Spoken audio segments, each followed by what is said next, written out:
I'm here today with Parul Bavishi, who is an editor and a former literary scout. She's the co-founder of the London Writers Salon and the daily Webby-nominated Writers Hour, which has gathered over 30,000 writers over the last few years.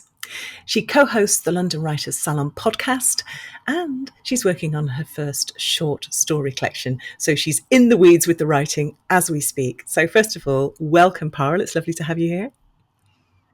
Thank you. I'm honoured to be here. Lovely to speak to you and connect with the audience as well. 25 minutes of talking about writing. What could be better? So let's... nothing better in the world. I bet you do this all the time, don't you? But never mind. Tell me first about London Writers Salon. What is it? Why does it exist? What's great about it?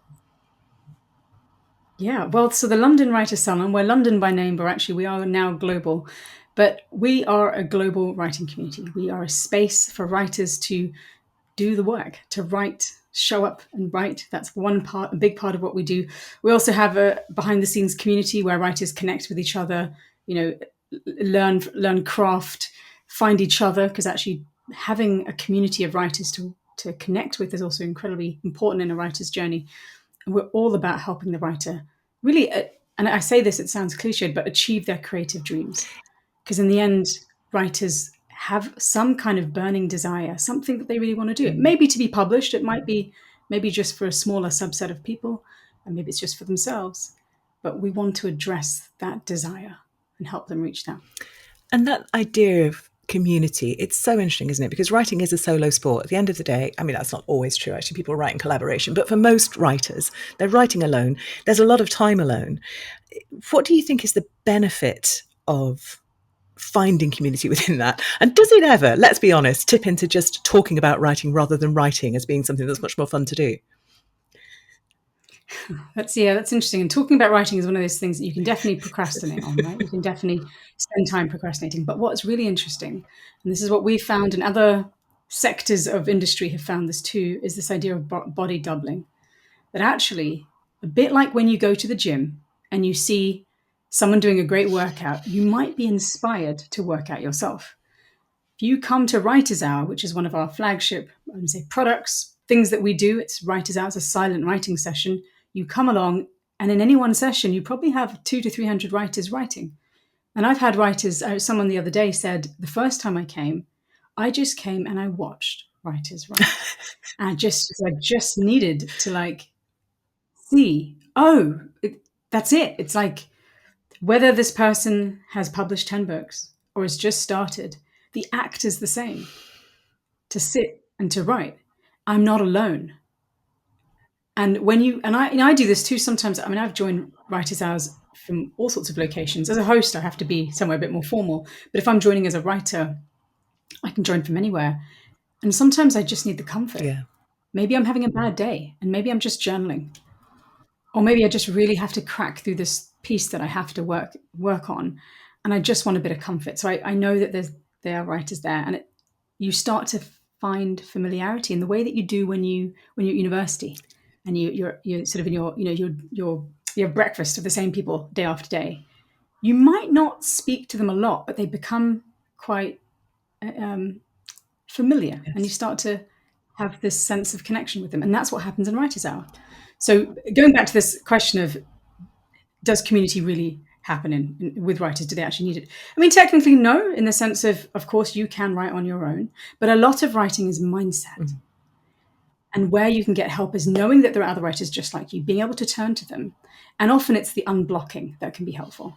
So there's a writer recently who she had a book published. It was fiction, indie. She went to an indie press, and she said if it wasn't for, we assigned her a pod buddy, like a sort of critique partner. She said, if it wasn't for Sandra, I would never have written this, because I was sending her pages every day. We were critiquing each other's work. And so I think community can be transformational. Yeah.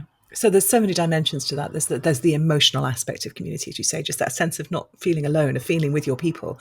But that also, the structure and the accountability are really coming out there as well. It's not just, you can just sit and watch people write and feel the energy from that. But actually, if you want to lean into it, you really can use it to move your writing along, to get feedback, to get all the positive things that you might not get if you're not working with a writing coach.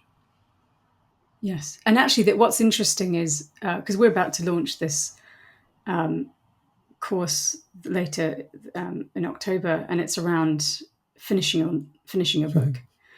And I've been thinking a lot around, well, what are the blockers for people finishing a book? And that includes me. For some people, it's accountability. So if you're a fan of Gretchen Rubin and sort of the tendencies, You're she an talks a lot obliger. about, how do you stay accountable? For some people, and actually, I think it's a larger proportion that are not, are obligers like me. They need someone to be accountable to. So that could be a block, in which case you might need something like Writers Hour, a critique partner or buddy, someone who knows that you're going to be submitting pages. It could be structural. It could be that you do sit down and write, but actually your struggle is you just are constantly lost. It feels like a mess. You're in a maze. You don't know where your book is going, in which case you probably need a one-on-one coach. You need someone who can guide you, or you might just need to talk it out with somebody. The other blocker might simply be time. You just cannot find the time in your day. Life is overwhelming for you. Like, you've got so many things. You're running a business, you have a family, you have obligations. And so at that point, you need somehow to find a routine to build tiny habits, whatever that might be for you, and to really remind yourself of what this is for. And so those are some of the blockers that I see, and I think community can address. Community coaching, that there's a whole sort of backdrop of options that can address those issues. I think often as well, going back to that sort of emotional content, there's fear, recognised or not, and that particularly at the end when you have to ship, you spend months, years working on your manuscript, and it's just you and your manuscript, and it's precious and nuanced, and you sort of love it and hate it all at the same time. But the point at which you have to put it into the world and let other people judge it, that's terrifying, right? How do people get over that? Yeah. I don't know if you ever get over it. I think it's a mindset They don't. shift. Okay, good. Right? I don't think you ever do. I think I was actually listening to a writer that I admire. He's written nonfiction, Tim Grawl. He runs a Story Grid, which I think is a really wonderful editorial system, and they do courses to help writers. But he was talking about how you to some degree you let it go. It's no longer yours. There's only so far that you can get involved. You're at the point in which you've finished and now publish it. It is open to interpretation, and I think it's really hard to do that as a writer. And the only solution is to keep writing and to write your next book. Yeah, I feel like I don't know. I can't think of a single writer who I've ever spoken to who said, God, I felt amazing. It was perfect. It shipped. It was exactly what I wanted it to be. I wouldn't change a thing. Never happens. So there's different people involved in this. As I say, writing can feel very lonely. We've talked about the idea of community and working alongside other writers, but the other sort of stakeholders in this, I mean, clearly there's the reader. And for nonfiction particularly, the reader is everything. Unless you're really clear about who you're writing for and what they're struggling with, that your book is likely not to land. I think that's possibly less important for fiction, not my field of expertise. But another stakeholder in this is whoever it is that's going to help you get this book out into the world. And so let's take the sort of traditional publishing route. You've worked as an agent, as an editor in the past. Thinking about it from that perspective, what are the things that writers need to be aware of as they grapple with the writing of their book, if they are going to make it attractive to those stakeholders? Yeah, that's interesting. In nonfiction, traditional publishing is definitely an option for nonfiction, but as you'll probably maybe agree with, self-publishing definitely lends itself very well to nonfiction in a way that might be a bit tougher for fiction. Not all fiction. And just a bit about my background. I was an editor in traditional publishing. I've been a freelance editor for many, many years, and I was a literary scout, which basically meant I scouted on behalf of foreign publishers in the UK market. So I would have to read all the books, actually manuscripts that were circulating in the ecosystem, and then advise the foreign client, I say foreign, like Italian, French, German, American clients, what was coming up. I loved it. Probably one of my favorite jobs ever. Exhausting and surrounded by manuscripts, but so much fun. Sounds great. Yes. Although there was a point where I was reading before, I think it was London Book Fair or Frankfurt Book Fair, one of those book fairs. Any spare moment I had, there was like my Kindle just come up like that. So I was brushing the teeth. Really, or honestly, any moment in time I was reading. But yes, gatekeepers are interesting. So what do agents want? What do editors want? That's like the question that we all wonder about. And for context, I love query letters. I love submissions because I guess I was involved in that. I saw a lot of those submissions circulate, and we do something called Agent Hour at the salon, the London Writers Salon, where we bring in an agent and let them live critique your submission. And so I've heard a lot of what agents are saying in today's market. And that's the disclaimer I'll always say. Whenever you listen to anyone talk about this industry, unless they literally have their finger in the river of submissions right now, they are going to be slightly out of date. So I have not been in the industry myself for a long time now. So my knowledge of the nonfiction market will be slightly out of date, fairly out of date. As a reader, I know, but obviously agents and editors are looking a year and a half into the future when they think about what they want. But what's interesting with what agents say is ultimately they are simply readers who have a pulse on what's going on. They're not always correct. They simply have a viewpoint. They may miss the best thing it's possible. They're simply people who love books and actually make another mindset thing that's really interesting to think about is agents make their money through commission. So they are trying to sell, they're trying to get behind projects that they think has legs, that can sell, that they can get behind it. They can persuade the editorial teams and sales and marketing and the publishing houses to actually buy. So they're looking for something that they think lands with the market. Now, what lands with the market? Okay, so I always advise writers when they're trying to think about how they might position their book, how they might think about their book, is to firstly look at the market. If you haven't already, really simply go to Amazon, go to a bookstore, go to a library, amazing how have a people look at don't what's know. right. Exactly. Look there and have a look and see. Just like what's hitting the top of the charts in the nonfiction And actually, section. And booksellers then, are a great resource here as well, aren't they? Go into your local bookshop, talk to the exactly. booksellers in that section. What's hot? What's not? What are they looking for? What's missing? And then more importantly, think about where your Right. book will be in that space. What kind of reader is looking for what you are creating? So going back to the question, what do the gatekeepers want? They want books that sell. And what books sell? My opinion on this is books that transform.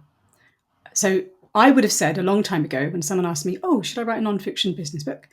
I would say, yeah, great. I mean, you can absolutely do it. It can be a calling card, a business card. We've heard that language. And I think of it differently now. So yes, at the lowest end of what a nonfiction business book could be is, yeah, it's a calling card. It's a way of extending your reach. That's great. But actually, at the top end, where I think I invite everyone, including myself, to play in, is what if your book was transformational? What if the book that you created, I don't mean to add pressure here, but it's more the idea that there is something in you potentially or an idea you have that you believe the reader should know. So it's a business nonfiction book. You believe that you have some knowledge that could transform the reader. Well, what is that? What is that promise that you think you can deliver? And think about the journey that reader will go through. That is what I believe everyone is looking for. And I recently came across a book, and this is the type of book I think of as transformational. And if it's helpful, I can go into, I have a lot of ideas or thoughts on structures of different types of nonfiction. Oh, we are very much here for that. Those thoughts, yes.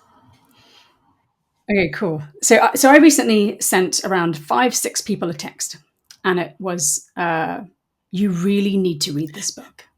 This has blown my mind. And it was a book by Ben Hardy. Benjamin Hardy is an American writer. He's prolific on the internet, but he's also written a number of nonfiction business books, essentially. Although we can debate what it means for a book to be business versus just a self-help book or a sort of broader nonfiction narrative. Very, yeah. Exactly. And so the book is called The Science of Scaling. And it's and there's a whole bunch of, he's written a whole slew of books with another guy called Dan Sullivan. There's like 10x, not 2x, the who, not the how, the gain, not the gap.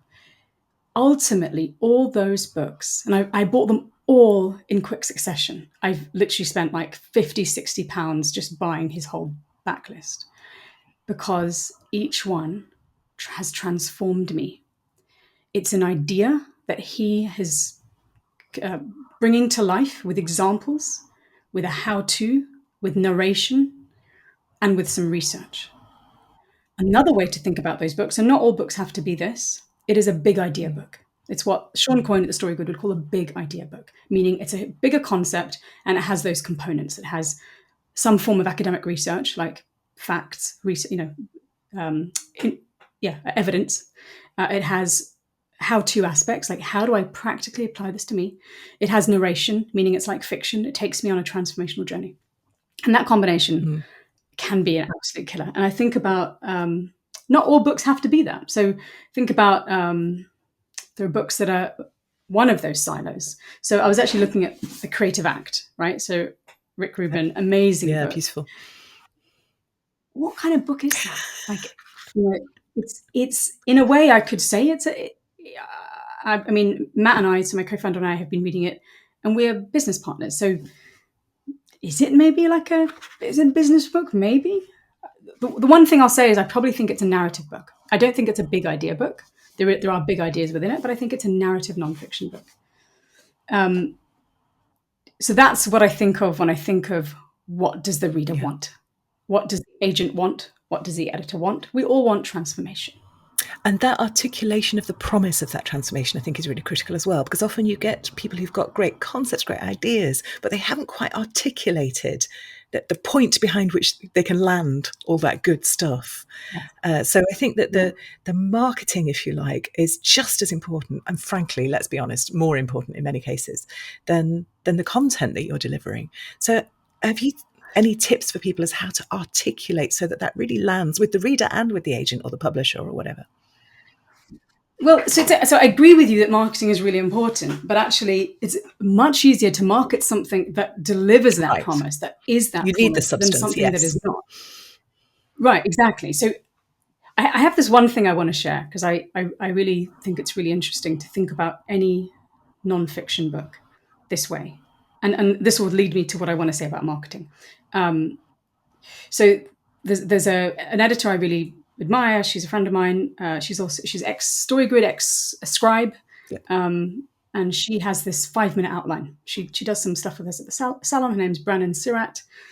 She specializes in nonfiction. She's one of the best nonfiction editors I know. And she has this concept called the 5-minute outline, and she asks you 5 questions to help consider your business book. So if you are actually, you could apply this to a blog post as well, an essay. But if you are thinking about writing a nonfiction book, you might ask yourself these 5 questions. The first one is, why do we care? What is that inciting concern that has got us, that will hook me in? And so with this idea of 10x, not 2x, for example, that Ben Hardy, he's basically saying, look, you're living a slower life because you're doing incremental gain versus actually going for the bigger picture. The thing that actually you really want is at the 10x level. And so the inciting concern is that you're not living at your full potential. The next question is, what's in our way? And that's the progressive revelations. Like, what are these things that you haven't realized that you're not doing and that's in your way, that means you're not resolving this inciting concern? So first one is, why do we care? Second one is, what's in our way? The third one is, what's the key takeaway? What's this crisis checkpoint? And so in the case of 10x, not 2x, he's basically saying, you need to live. You need to live your life by the 10x principle. It actually will free you up. It will give you more time and space, and you will be happier. And throughout this, he's giving examples, like case studies of people who are stuck. And now we start, so this is all fiction, this is like fiction, right? This is a fiction journey. The next question is, what makes us believe? Like, what is the climactic shift? Like, what will actually transform me as the reader to really believe what he's saying? He's told me that there's a concern. He's told me why, given me revelations. He's explained to me what the takeaway is, but now he has to convince me. And so it's what makes me believe. In his case, he starts to give me solid examples of how this has transformed people's lives, this idea, this concept, what it looks like in play. And then finally, what's on the other side? What's that resolution? On the other side is the life of someone who's applied this principle. And so those questions, why do I care? What's in our way? What's the key takeaway? What makes us believe, and what's on the other side, is a really interesting way to think about your book. And then, in a way, in your marketing material, you are touching upon this. You are, on your back cover copy, on the way you talk about your book, you would essentially be drawing this out. It's such an interesting example as well of how the emotional and the intellectual are particularly woven together in a nonfiction book proposal. It has to have substance, it has to have credibility, it has to have the evidence, as you say. But ultimately, if I don't care, if it doesn't make my life better, if it doesn't take away some pain, I don't care enough to put my hand in my pocket and buy the book. Yes, absolutely. Another interesting, so marketing, there's a guy called Tim Grohl, going back to Tim Grohl, Story Good. I was listening to him talk on a podcast about a book that he's just released. And he was saying, my ambition is to get, not to have 10,000 people buy the book, but to have 10,000 people read the book. The problem is not people buying. It's not, of course, I mean, we do want people to buy it. But the issue is you want that virality. You want someone to have read it, loved it, and recommend it. Because otherwise, you're not going to get more sales. Exactly. And he was talking about writers that he'd spoken to who had their books pirated. He's like, in the territories where the books were pirated, we got more Absolutely. sales. It's an aspect of marketing, isn't it? If nobody's pirating your book, that's dreadful news.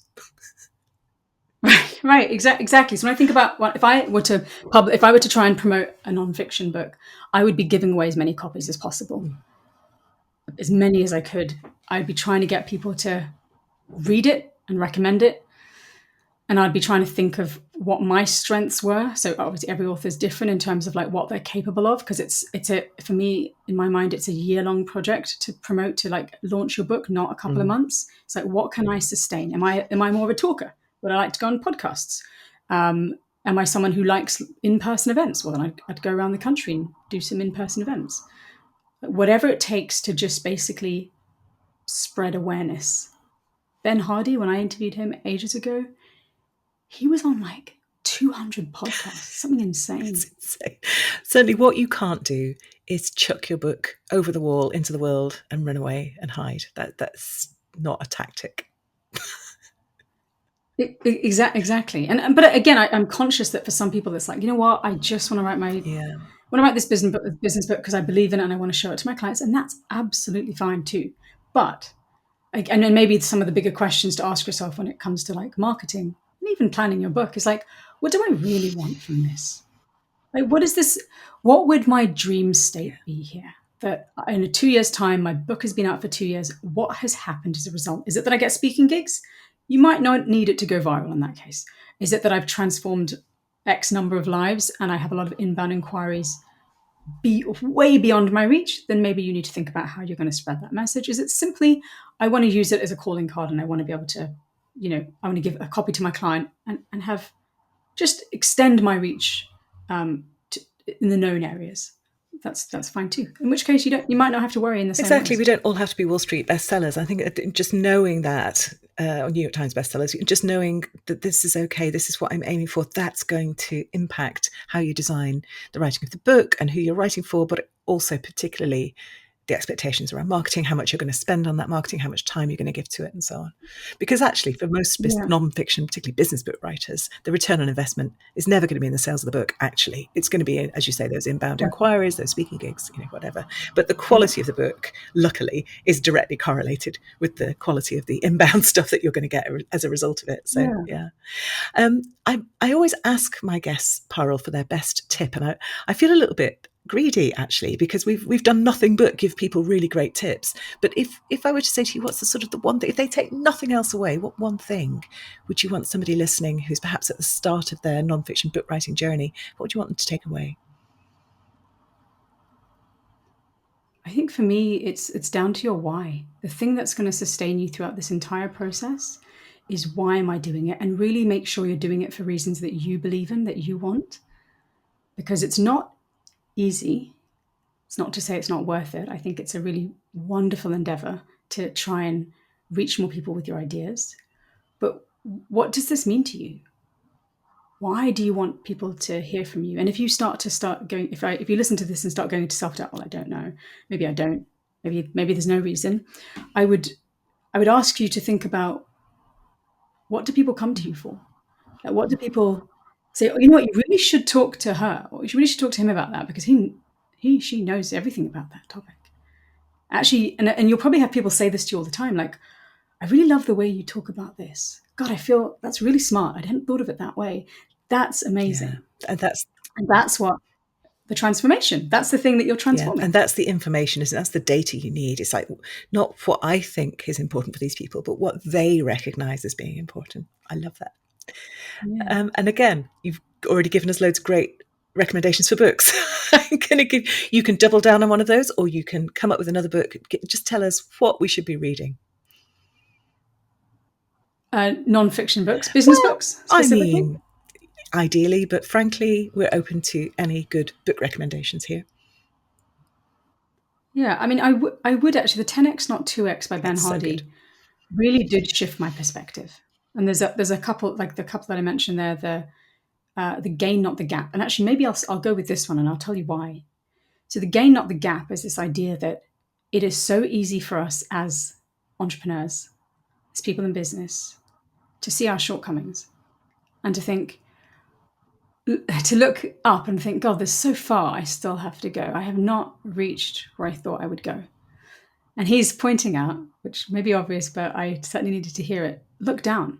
Look how far you've come. Look at all that you've achieved.